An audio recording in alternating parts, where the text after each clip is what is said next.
കുറത്തിക്കുടി ആദിവാസി ഉന്നതിയിലെ നവജാത ശിശു മരിക്കാനിടയായ സംഭവത്തെക്കുറിച്ച് സമഗ്രമായ അന്വേഷണം നടത്തണമെന്ന് ആദിവാസി ക്ഷേമ സമിതി നേതാക്കൾ വാർത്താസമ്മേളനത്തിൽ ആവശ്യപ്പെട്ടു. യഥാസമയം താലൂക്ക് ആശുപത്രിയിൽ പരിചരണം നടത്തിയില്ലെന്നും പ്രസവവേദനയെ തുടർന്ന് ആശുപത്രിയിലെത്തിച്ചെങ്കിലും തങ്ങളെ പറഞ്ഞുവിടുകയായിരുന്നുവെന്നുമാണ് കുടുംബാംഗങ്ങളുടെ ആരോപണം. കുഞ്ഞു മരിക്കാനിടയായ ജീവനക്കാരുടെ അനാസ്ഥയ്ക്കെതിരെ നടപടി സ്വീകരിക്കണമെന്നും AKS ആവശ്യപ്പെട്ടു. കുറത്തിക്കുടി ആദിവാസി ഉന്നതിയിലെ നവജാത ശിശു മരിക്കാനിടയായ സംഭവത്തെക്കുറിച്ച് സമഗ്രമായ അന്വേഷണം നടത്തണമെന്ന് Adivasi Kshema Samithi area committee secretary MR Deepu, president Gopiraman എന്നിവർ വാർത്താസമ്മേളനത്തിൽ ആവശ്യപ്പെട്ടു. ആശാ ഷിബു എന്ന് പറഞ്ഞ യുവതി 14-ാം തീയതി വന്നാണ് നമ്മുടെ ഹോസ്പിറ്റലിൽ ചികിത്സയ്ക്ക് വിധേയമായത്. അപ്പോൾ അവരോട് ഡോക്ടർ പറഞ്ഞു, നിങ്ങൾക്ക് 19-ാം തീയതിയാണ് പ്രസവത്തിനുള്ള ഡേറ്റ്, നിങ്ങൾ എന്തെങ്കിലും ബുദ്ധിമുട്ടുണ്ടായിട്ടെങ്കിൽ 17-ാം തീയതി വന്നാൽ മതിയെന്ന് പറഞ്ഞതിൻ്റെ അടിസ്ഥാനത്തിലാണ് തിരികെ അവരുടെ വീട്ടിലോട്ട് പോയത്. വീട്ടിൽ ചെന്നിട്ടും വയറുവേദന കരച്ചിലായതിനെ തുടർന്നിട്ടാണ് അവർ 12 മണി രാത്രിക്ക് വീണ്ടും തിരിച്ച് അടിമാലി താലൂക്ക് ഹോസ്പിറ്റലിൽ വന്നപ്പോൾ ഇവിടെ ഡോക്ടർ ഉണ്ടായിരുന്നില്ല. ഡോക്ടർ പരിശോധിക്കുന്നതിന് പകരം നേഴ്സ് പരിശോധിച്ചുകൊണ്ട് ഫോണിൽ ചികിത്സ ബന്ധപ്പെട്ട നേഴ്സ് ചോദിച്ചപ്പോൾ തൊട്ടടുത്ത ഹോസ്പിറ്റലിലോട്ട് റെഫർ ചെയ്യാൻ വേണ്ടിയിട്ട് പറഞ്ഞു. അതിൻ്റെ അടിസ്ഥാനത്തിലാണ് ഹോസ്പിറ്റലിലോട്ട് പോയത്.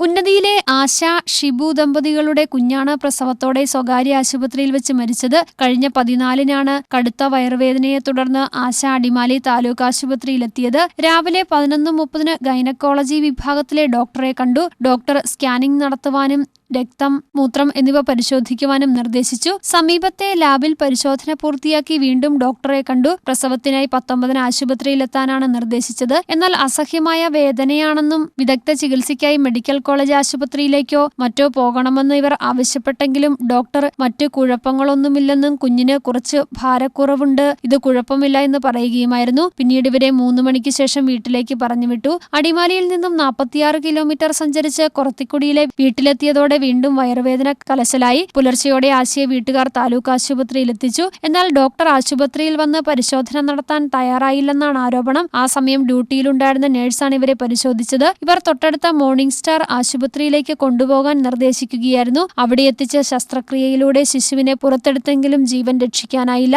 യഥാസമയം അടിമാലി താലൂക്ക് ആശുപത്രിയിൽ പരിചരണം നടത്തിയില്ലെന്നും പ്രസവവേദനയെ തുടർന്ന് ആശുപത്രിയിലെത്തിയെങ്കിലും തങ്ങളെ പറഞ്ഞുവിടുകയായിരുന്നുവെന്നും കുടുംബാംഗങ്ങൾ പറഞ്ഞു. കഴിഞ്ഞ ദിവസം AKS അംഗങ്ങൾ ഉന്നതിയിലെത്തിയപ്പോഴാണ് അവശനിലയിലായ ആശയെ കാണുന്നത്. തുടർന്ന് ദേവിയാർ കുടുംബാരോഗ്യ കേന്ദ്രത്തിലെ ജീവനക്കാരെ വിവരമറിയിച്ചു. ഇവരാണ് വ്യാഴാഴ്ച വീണ്ടും അടിമാലി താലൂക്ക് ആശുപത്രിയിൽ തുടർ ചികിത്സയ്ക്കായി പ്രവേശിപ്പിച്ചത്. ആശുപത്രി ജീവനക്കാരുടെ അനാസ്ഥയാണ് നവജാത ശിശു മരിക്കാനിടയായതെന്ന് AKS നേതാക്കൾ പറഞ്ഞു. സമയത്ത് ഡോക്ടർ വന്നിരുന്നുവെങ്കിൽ ശിശുവിന്റെ ജീവൻ നഷ്ടമാവില്ലായിരുന്നു. ആശുപത്രിക്ക് അടുത്ത് തന്നെയാണ് ഡോക്ടർ താമസിക്കുന്നത്. കുഞ്ഞു മരിക്കാനിടയായ ജീവനക്കാരുടെ അനാസ്ഥയ്ക്കെതിരെ അന്വേഷണം നടത്തി നടപടി സ്വീകരിക്കണമെന്നും നേതാക്കൾ വാർത്താസമ്മേളനത്തിൽ ആവശ്യപ്പെട്ടു.